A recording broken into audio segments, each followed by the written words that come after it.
You think of a screenplay you read that hasn't been produced that you loved. I've read this script, gosh, maybe about a year and a half ago, that I've never cried and been scared while reading the script. What is that magical thing that you're looking for that is so difficult to find? That wondrous quality in a story? To be honest, I think what we're looking for is like memorable movies. So we've become a little more genre agnostics, that in the sense that we're not just horror and just thriller and just these like specifics. So we could take a little bit of bending with it, or we can maybe do a comedy or something that's just different and weird, but that is going to be iconic with iconic characters or memorability to it. So much for coming on Discover the Wonder. Thank you so much for having me. Such a pleasure to have you. I reached out to you very intentionally as somebody who I admire and who's found wonder in her own life. Oh, thank you. So I wanted to introduce the audience to you and have them hear a little bit about your path. I think we had a previous very interesting conversation, how you grew up in a certain small town and come from an artistic background. Can you tell us a little bit about that? Yeah, so I am from Houston, Texas. So not as small as you think it is. It's bigger city. And then, I moved out to LA about 10 years ago with a passion to dance. Essentially, that was like the first thing that I was going to do was going to come out here. I'd gone to school for dance. I'd been dancing since I was like 2.5. So I moved out here thinking I would, essentially be a backup dancer for Missy Elliott or J-Lo. And I very quickly in the 3 years of doing that realized how hard of a job it is to be a dancer out in LA. And so I'd gotten injured, and that kind of changed my whole trajectory to be like, okay, where is my new path and what is it that I actually want to be doing? Because a dancer's life does not last past like you're 27 or 25. So I was 25 at the time trying to figure out my next move. Yeah. And what has it been? That is, well, you're underselling yourself, so to speak, because the move turned out to be quite spectacular. You taught yourself essentially how to make movies. Yes, yeah. I mean, the transition was obviously something that I've always wanted to be doing movies, and I didn't know what it looked like. I thought like maybe I'll be in front of the camera, and I took like a hot second to try acting, and I very quickly realized from an acting coach that had been like, I told him early on, I was like, I really don't like auditioning. He was like, then you don't want to be an actor. I was like, okay, I will figure out my next solution. I knew I wanted to be on the other side of the camera, and I didn't know, had to figure out what that looked like as well. And so I learned how to be like, I quickly got a job working as an office PA on a movie and met this unit production manager who essentially just showed me the ropes and tried to like teach me how to logistically run a set and how to budget breakdown and do cost reports and kind of like the inside look into everything that their job was. Because office PA work, you're just kind of sitting around twiddling your thumbs waiting for someone to ask you to do something. And I was like, well, let me just go ask them what like I can do and like learn about their world. And it worked out. So then I ended up working with a few of those, with that unit production manager on future projects, and like had gone to do a Roku show in New York, and we did a commercial here in LA, and then I was doing music videos on my own as producing, and then I started doing short films, and then I got asked to be on someone's like feature film. They were doing this horror movie called Easter Bloody Easter. Was my first project of being a producer, and I became really close with two guys, Rafi and Steven, who I ended up starting a production company with. And that production company went on to make like 5, low budget sub $1 million movies. And we made like 5 movies in the 3 years that we had been together. And it was pretty spectacular, but it was a lot of work and a lot of trial and error and, figuring out how to like manage the set, and then, how to stretch dollars and all the fun of like filmmaking to do indie filmmaking in LA. And so I loved it, and it pushed me like past my boundaries and kind of gave me my confidence into how to make movies in the indie space, but I knew that that kind of wasn't still the route. I feel like I was still on that like path of discovering what it is exactly I wanted to be doing. And so then I got, I started talking to my network and asking people around and being like, I want to be a creative producer. I want to be like working for a producer who has a first look and Orville deal at a studio. And like tried to get more hone in on like my specifics of what I was looking to do.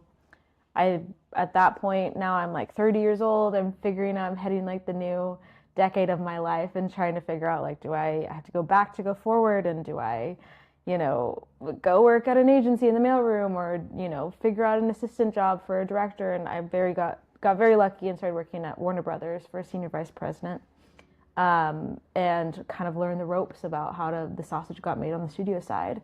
And I worked with him for about a year and a half, and then I landed my dream job. And I am now working for Roy Lee at Vertigo Entertainment. That's like, we do a lot of horror thriller movies, but then we also have our indie label called Spooky Pictures. I get to work with first-time filmmakers on that side. And, the job was presented as like, you're going to go out and find projects for Roy to produce and meet with writers and directors all day. And, the 7 years it took me to get that, I was like, oh my gosh, I finally landed where I want to be, and I don't want to go anywhere else. And I've landed the plane now, and I'm at the place that I like knew this is what I've wanted to do. But of course it takes like the industry, there's no path to producing. No one tells you how to, essentially go to be a producer, and you just kind of had to say a lot of yeses and then started saying no's to things. And then it kind of leads down the path to where you want to go. So yeah, that's pretty much the whole journey. And during this 7-year path, yeah, where you got to essentially, you discovered your own sense of wonder, what kept you inspired? What are some of the things? Oh, that's a good question. That kept you going? Creatively. Yeah, what kept me going was usually always the community and the network that I had. I think I strived and like could see certain people's jobs, and I was like, oh, I want something like that. I think the creativity and the inspiration behind like the indie filmmaking and like first-time filmmakers, I think is one of my passionate things that I am excited about. And I got super lucky that I found a company that we are like able to take on first-time filmmakers. But very early on, from like working with these directors who probably had their first or second movie that we were doing in our small production company I had owned, I always got this like sense of like wanting the underdogs to win. And I feel like producing has always felt like something to give a chance to someone who has a good voice and like a bold singular voice that I want to like push forward into this town. And I think like I'm just such a champion on first-time filmmakers or people who have like inspiring stories to tell. Yeah, because I feel like that there is a need or a space for that in the industry, and it's really cool when we get to experience that and then discover and the discovery of finding somebody and then being like, oh my God, I think it's the Roy Lee special too of like you found someone and now they're in your family and you're like working with them on all of their movies moving forward. But yeah, I think the inspiration to like finding the newer people out there and kind of bring those voices forward. Yeah.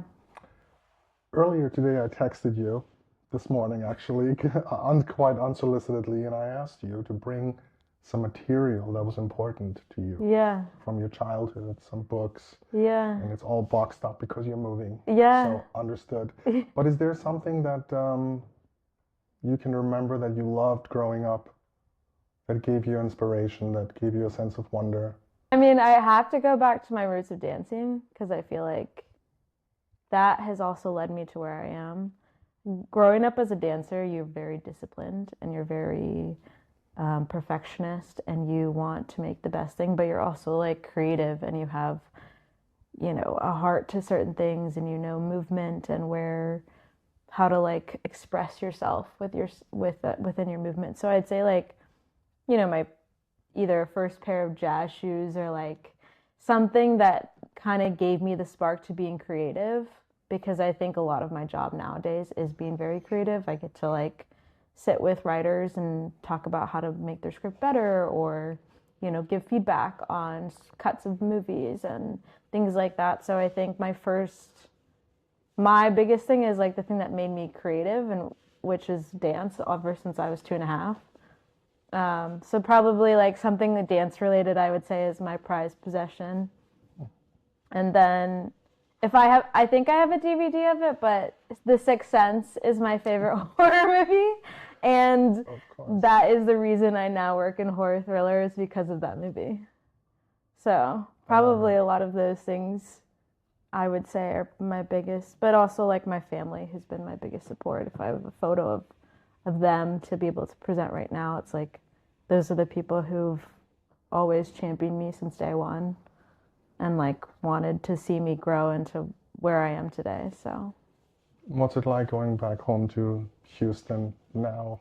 It's nice. I mean, You view it very differently now, I'm sure. Yeah, it's totally different than LA, and the weather's so much more humid over there than here. But in terms of you looking now, coming from this experience, yeah, you're at the peak. Can we call it peak experience, or is that too scary? I guess it's all downhill from here. Yeah, so we all go downhill. Let's not call it peak experience yet. We're only halfway up the mountain. I don't think I've gotten, the producing. I'd like to think of you as a Sherry Lansing in the making. So let's not call it peak yet. Thank you, yeah. We're almost there, but I'd say it's a sense of accomplishment when you go home, right? Yeah. You feel that. Yeah. Let's shift for a moment, because I'm sure there's a lot of very curious people listening who, lots of creatives are writing, right? And we all read good horror scripts, mediocre horror scripts. Yeah. What is that magical thing that you're looking for that is so difficult to find? That wondrous quality in a story? I think it's someone who pushes the envelope in originality. Someone who probably, we always say the phrase like a bold singular voice, but essentially someone who maybe turns what's a normal slasher movie into something completely different. Someone who shows their uniqueness through their writing that's kind of undeniable to us, I think. Someone who isn't afraid to take risks on the story structure. I think if you think like back to like Zach Cregger in Barbarian, he has like a POV shift that happens right after Act 1, and everyone was like, is that a commercial break? Like, you don't know what it is halfway through. So someone who's willing to take the risk of changing things up creatively in the story structure. And I feel like those are the biggest things, like in the horror space, not being afraid to put something different in there, because we've seen everything in horror. Everything feels like it's been done before. So who can show us something that's not been done before? Somebody very smart, very experienced, recently told me the town is looking for pure genre concepts. I actually had to look that up because it seems so broad and vague. Yeah, it does. But have you heard that? Is that something that you're leaning into, this idea, the single emotion, or is this not? It doesn't seem like it's part of your portfolio, but not really. No, it's. To be honest, I think what we're looking for is like memorable movies. So we've become a little more genre agnostics, that in the sense that we're not just horror and just thriller and just these like specifics. So we could take a little bit of bending with it, or we can maybe do a comedy or something that's just different and weird, but that is going to be iconic with iconic characters or memorability to it. I think the biggest thing I love when I read a script is maybe some sort of thing happens and reveals that continue to happen throughout, and you don't know where the story's going, and then you finish it and you're like, I immediately have to read it again because I didn't see this one moment coming. Yes. So those type of movies. Yes. But I think the space of genre Sure, we're always looking for the really scary stuff, I think, for us. Like, if it could be something in the space that makes you feel really unsettling and scary, I think that's what's exciting. But those are very broad terms to say. The genre space and where how pure it can be is probably just how original or yeah, I don't know. Can you think of a screenplay you read in your lifetime that hasn't been produced that you loved? I've read this script, gosh, maybe about a year and a half ago, called Leviticus, that is coming out Sundance 2026. That I've never cried and been scared while reading the script. So it has the heart and it also has the scariness to it. And I don't want to give too much away about what entirely, but it deals with like a very talk to me, it follows feeling of like seeing the entity of a loved one that you don't know might be after you. And it's tough in those like themes of the reality versus, the fantasy of what might be essentially like after you, and who can you trust and what can you trust in that situation. So I love that script. It's the one that got away to me. Yeah. Perfect. Outside of reading and quote unquote Hollywood, how do you find wonder in your daily life? Oh, that's a good question. I love cooking and I don't do it enough. But cooking is like something that kind of opens your space to also feeling creative, what you're making, what you're eating. I do that. I love yoga. I started to love yoga again, where I can just like feel open in the space and there's breath with it and that you feel kind of like this centerness. So I think I always end up doing like yoga class to open my mind to more creative. When sometimes you read or I consume so many things of like, whether it's comic books, scripts, or movies or things to continue to watch, that sometimes I'm like, everything's blurring together and I don't know what to do, or like, maybe I've seen it before, maybe I like it, or I'm so torn, I'll go take a yoga class and I always feel like it centers me into being like, okay, you know what it is you're looking for, what you want. So. What about your spiritual beliefs? Are you a religious person? Are you spiritual? I'm spiritual, I'd say. I'm not as religious. I grew up Catholic, and then I kind of like grew into more of a non-denominational, and then I've just kind of been more spiritual. That just feels like, what is the world and the universe trying to tell me in these moments, and how to be guided by the universe, and yeah. Yeah. So you feel there's a guiding presence, or you could say energy, or yeah. I think like in the past couple of years, I really have loved tarot, and I love kind of reading how the guidance of something like that, or it feels like I'm in line or I'm in tune with myself based off the universe and spirituality. And what happens after we die? Oh, wow. What happened? We go to heaven. I believe in heaven. Yeah. There's something afterlife for us. Are you going to meet people that have passed away in heaven? I hope so. I would hope so. Yeah. Yeah, me too. Can you give me an example of a daily practice, aside we talked about yoga, that you give me a little sense of your routine that inspires you to be your most creative self? My routine. I'll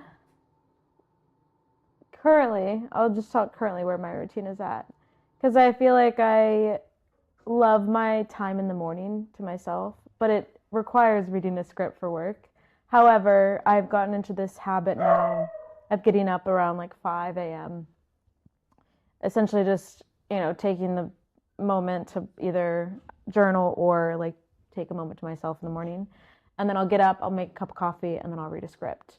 And I think it's usually those scripts are the ones I remember the most, because I am the most clear-headed at that time in the morning. I'm not getting emails coming in or texts coming in. No one's up at 5:30 in the morning, wondering where so-and-so's at or what's happening. So it's kind of the moment where I get to dive into a story and fully hear the voices of the person that's like has written this, narrative. Yeah, and so I think it's like a chance to just kind of be clear-headed, and my time to myself is just reading in the morning, but it is a script usually. And you talk about journaling as well. What is the journaling that you do specifically for? Well, I used to do The Artist's Way, the book that I think a lot of creatives do. Tell our listeners what that is. The Artist's Way is this like 12-week program book that essentially you're supposed to like journal every day, 3 pages a day or something. And then you, throughout that week, supposed to take yourself on a date at one point or take yourself to do something on your own. And then it also has all these prompts at the end of each week that you read your weekly, where you're at in your practice or what's going on with you. And then you are prompted to write down like something that you learned or something that you saw or things that were happening to you throughout. I have probably only done The Artist's Way once. I've done it once all the way through, and then I've gotten halfway through the second time.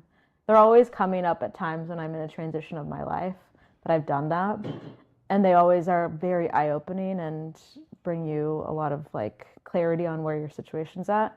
But I have always taken away the journaling aspect of it, which is just like mindlessly journaling it for 3 pages in the morning, or you're supposed to do it like right as you wake up and you mindlessly journal. And I always feel more open when I do that. Yeah. How long have you been doing that? Since a few years or back? I did The Artist's Way for the first time probably 7 years ago. I think it was right when I was leaving acting, dancing, anything in front of the camera and going behind the camera. So I didn't know what the transition was going to be or what was going to happen. So I think it was about 7 years ago I did it. And then I tried to do it again. Each time it gets hard because you get to this like, you get halfway through and then you're wondering like, okay, well, what else am I supposed to keep doing on this? It helps too when you do it with a community of people because then you keep each other accountable. And when you say with a community of people, explain that a little bit. Yeah, like I think I did it with a couple friends who we just all kept each other accountable. We were at different phases in our lives at the time. But some people do it with like an acting group, or that's how I kind of had learned about it. I had a group of friends who were doing it with their acting class or something like that. Yeah. Going back to The Sixth Sense, your favorite script of all time, perhaps, can we say? Yeah. What was the thing to you that resonated so deeply, that really gave you a sense of wonder, so to speak, which to obviously a lot of people gave a sense of wonder? Yeah, I mean, it was and I hope, I'm going to say a spoiler, so I hope people who are listening who haven't seen The Sixth Sense should go watch The Sixth Sense at this time and not listen to what I'm about to say. But I really enjoyed how much heart it had in it, and how at the time when I saw it, I think my mom showed it to me, I was like 11 or 12. So I know I wasn't 13 yet.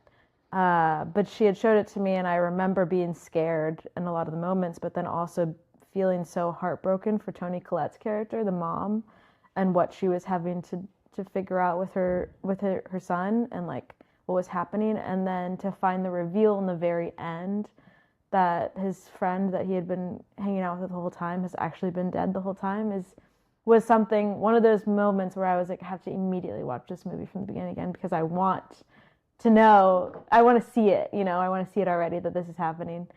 So I've always looked for that too. Like, that's why it's the biggest inspiration for me, because I've always looked for that in a script. Like, what can I read to essentially go back to the beginning and want to watch it all over again? The rewatchability. You know what, to my mind, another movie was very much like that. The Others. Yeah. I never felt so misled, but also the same kind of concept. Yeah, it's true. So good. It's so good. Nicole Kidman's amazing in it.